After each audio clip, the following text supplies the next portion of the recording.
पूज्य श्री प्रेमानंद जी महाराज वो रोज सोहनी सेवा करते थे, झाड़ू लगाते थे पूरे वृंदावन में। यत्र तत्र जहां उनका मन करता था उसी कॉलोनी का आज पूरी सफाई करते। सुबह 4 बजे से उनका यही भजन था, यही संध्या थी, यही नाम जप था। सोहनी लेते और लेकर के बुहारते पूरे मार्ग को। और हमारी आपकी तरह नहीं जोर जोर से, नहीं, धीमे धीमे। उनके मन में यह भाव था कि वृंदावन श्री प्रिया प्रियतम का ही स्वरूप है, इनके प्रति मैं रोष नहीं करूंगा, धीमे धीमे। और जब बुहारते थे तो अपने नेत्रों से ध्यान पूर्वक ब्रज की रज को देखते थे। कहीं कोई चिन्ह दिख जाए, कहीं किशोरी जी के चरण रज दिख जाए, कहीं ठाकुर जी के चरण दिख जाए। करते करते जब वर्षों बीत गए तो किशोरी जी के मन में भाव आया, हम नित्य रास के लिए वृंदावन में जाते हैं और पूरे वृंदावन को सुव्यवस्थित ये महात्मा करके रखते हैं, और इनकी एक ही अभिलाषा है कि हमारे चरण चिन्ह इनको दिख जाएं। एक दिन किशोरी जी ने उनको अपने चरण चिन्ह का दर्शन कराया। वो चरण चिन्ह देख करके उनके मन में विश्वास हो गया कि हे श्यामा, जो चरण चिन्ह है इसका मतलब चरण भी है, और चरण है तो मतलब आप भी हो। जब चरण चिन्ह तक ले ही आई हो तो आप अपने दर्शन भी करा दो। अब अगली उनकी स्थिति हो गई कि अब चरण चिन्ह नहीं, अब तो प्रत्यक्ष किशोरी जी को देखना है। लेकिन हमारे ब्रज की एक परंपरा है कि जब तक किशोरी जी की सखियां अनुमति नहीं देंगी ना, तब तक किशोरी जी के दर्शन नहीं हो सकते। इसलिए ललिता जी को मनाओ, विशाखा जी को मनाओ, यमुना जी को मनाओ, गोपेश्वर महादेव को मनाओ। सखियां जब रीझ जाएंगी तब किशोरी जी से मिलना होगा। लेकिन किशोरी जी तो चाहती हैं कि उनको दर्शन दें। तो एक दिन किशोरी जी ने रास करते करते अपना नूपुर वहीं छोड़ दिया, और नूपुर छोड़ करके किशोरी जी निकुंज में चली गई।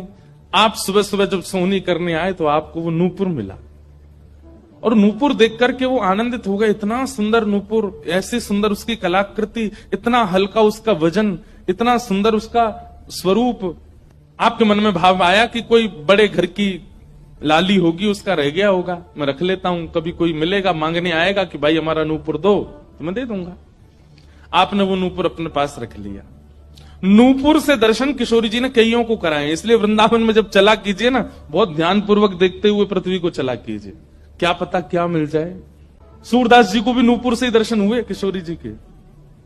किशोरी जी का नियम है कि जब रास में जाती हैं तो सब सखियां उनका श्रृंगार करती हैं, और एक एक श्रृंगार जो उन्होंने धारण किया है वो लिख लेती हैं।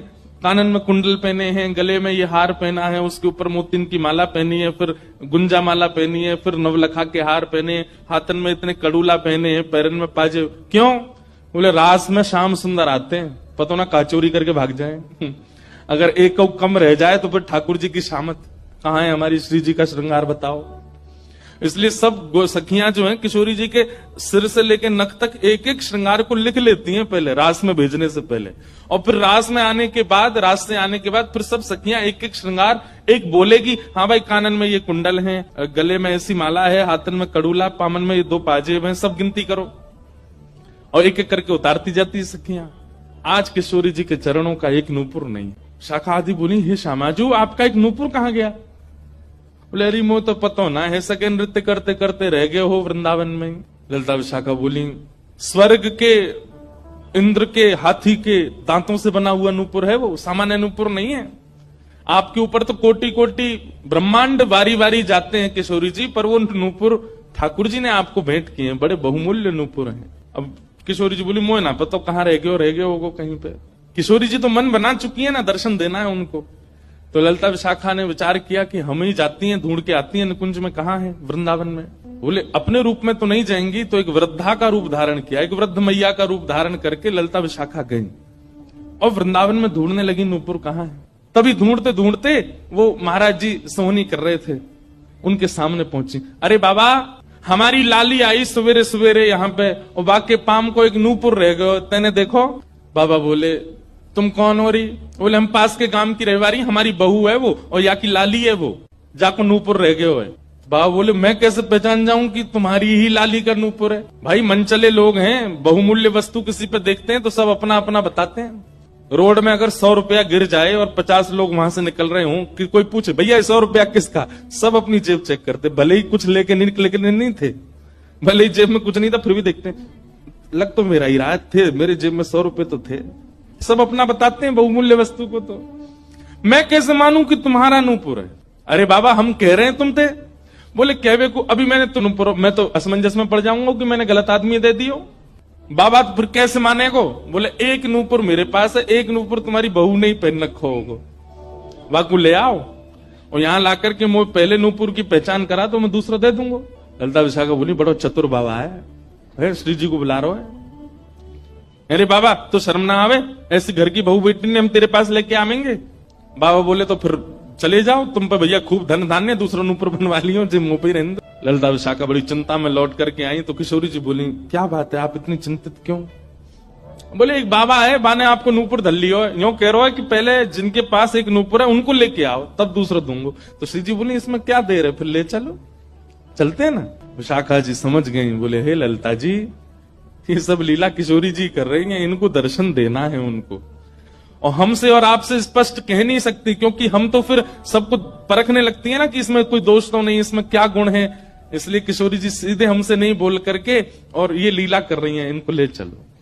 और किशोरी जी आई वृंदावन और महात्मा बैठे सोहनी कर रहे थे और सामने से जैसे ही किशोरी जी को आते हुए देखा, बाबा ले हमारी बहू आ गई, अब नूपुर दे दे, देख या को नूपुर भी वैसा ही है। बाबा बोले मेरी आंख की कमजोर है ना, दूर से दिखना रही, पास लाके हाथ से स्पर्श कराओ। ललिता विशाखा बोली बाबा तो शर्म ना आ रही अपनी बहू को स्पर्श कराना? तो बोले चरण स्पर्श करावे में कहा देर, ले आओ। किशोरी जी समीप गई, जैसी चरण स्पर्श किए अपने हाथों से नूपुर पहना करके लिपट गए चरणों से। हे किशोरी जी, हे श्यामाजू, अब कृपा करो, मैं जानू ना तो ये दोनों कोई बूढ़ी मैया हैं और ना आप इनकी बहू हो, आप साक्षात किशोरी और ये ललिता विशाखा है, अब मुंह पे कृपा करो। तो किशोरी जी ने उसी नूपुर से उन महात्मा के सिर पर एक चिन्ह बना दिया, अपने नूपुर का ही चिन्ह बना दिया और कहा बाबा अब जीवन भर ये छाप आपके मस्तक पर ही रहेगी, मेरे नूपुर की छाप। उन महात्मा के मस्तिष्क पर जैसे हमारे तिलक दिखता है, ऐसे प्रत्यक्ष नूपुर की छाप प्रत्यक्ष सबको दिखने लगी। अब ये तो थी उनके ऊपर कृपा, लेकिन इससे क्या हुआ कि वे महात्मा लौट करके जब अपने आश्रम आए तो उनके गुरुजी ने जब उनके माथे पर देखा तो वो बोले ए तुमने अपने गुरु के द्वारा दिया हुआ चिन्ह बदल दिया, हमने जो तुमको तिलक दिया तुम वो क्यों नहीं लगाते, ये क्या लगाए घूम रहे हो? तो हाथ जोड़ के निवेदन किया गुरुजी ये कोई तिलक नहीं है, ये कोई चिन्ह नहीं है, ये तो मेरी किशोरी जी ने कृपा करके अपने नूपुर का चिन्ह मुझे दे दिया है। तो गुरुदेव बोले हाँ तू बहुत बड़ा भक्त है ना, किशोरी जी आकर के तुझको चिन्ह देंगी। कोई माने नहीं, सब बोले जाओ इसको मिटा के आओ और जो मैंने तुमको चिन्ह दिया है वो लगाओ। अब पहले तो उनके हाथ कांपे कि मैं इसको कैसे मिटाऊं, लेकिन गुरु आज्ञा से ऊपर कोई नहीं। देखो ये गुरु निष्ठा होती है, किशोरी जी ने भले ही चिन्ह दिया लेकिन गुरु आज्ञा है तो ठीक है। गए यमुना जल से सुबह से शाम हो गई मिटाते मिटाते, लेकिन वो चिन्ह मिटा नहीं उनसे। शाम को लौट करके आश्रम आए तो गुरुजी बोले मैंने तुझे सुबह टोका था ना ये चिन्ह मिटा के आ, तू अभी भी नहीं मिटा रहा। बोले गुरुजी मैंने प्रयास तो बहुत कर लिया लेकिन ये मिट नहीं रहा। तब भी उनके गुरुजी माने नहीं। अब तो महाराज ये होने लगा कि गुरुजी को इतना क्रोध आ गया कि ये इतना हट कर रहा है कि हमारे द्वारा दिया गया तिलक चिन्ह उसको अस्वीकार करके और ये मनमुखा चिन्ह लगाए घूम रहा है माथे पर। गुरुजी ने सब अपने परिकर के लोगों को बैठा करके पंचायत करी आश्रम में, बोले इसको निकालो। जब हम में श्रद्धा नहीं, हमारे स्वरूप में श्रद्धा नहीं, हमारे तिलक में श्रद्धा नहीं तो क्यों रहता है यहाँ पे? वो रोते रोते बोले गुरुजी मैं सत्य बोल रहा हूं, ये किशोरी जी ने चिन्ह दिया है और मैं खूब प्रयास कर रहा हूं, नहीं तो आप प्रयास कर लीजिए, ये मिट नहीं रहा है। अच्छा अब हमसे चाहता है कि हम तेरे माथे को छू करके मिटाएं? नहीं माने। तब उन्होंने नेत्र बंद करके किशोरी जी का स्मरण किया, हे श्यामाजू मैं किसी को प्रमाणित ये नहीं करवाना चाहता कि आप मुझे मिली हो, पर मेरे गुरु के चित्त में मेरे प्रति अविश्वास आ रहा है, इसके लिए कोई आप लीला करो।